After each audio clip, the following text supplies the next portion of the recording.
ট্যাংরা কাণ্ডের পর এবার বেহালার শকুন্তলা পার্ক আবার এক হাড়হিম করা ঘটনা। এখানে উদ্ধার বাবা মেয়ের ঝুলন্ত দেহ।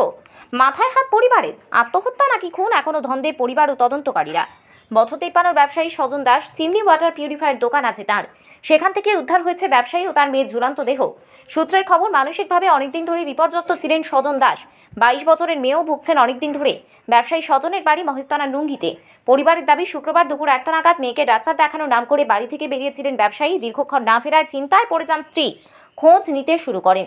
সন্ধ্যে 7টা নাগাদ শকুন্তলা পার্কে স্বজনের অফিস ঘর থেকে উদ্ধার হয় বাবা মেয়ের ঝুলন্ত দেহ। ডিপ্রেশনের কারণেই মেয়েকে খুন করে আত্মহত্যা করলেন বাবা, নাকি অন্য কোনো কারণ খতিয়ে দেখছে পর্ণশ্রী থানার পুলিশ। ঘটনাস্থলে পৌঁছেছে হোমিসাইড শাখা।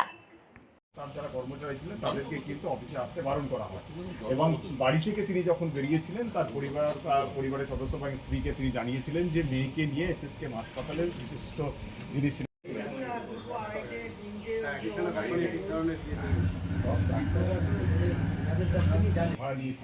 এবং তারপর তার সঙ্গে একজন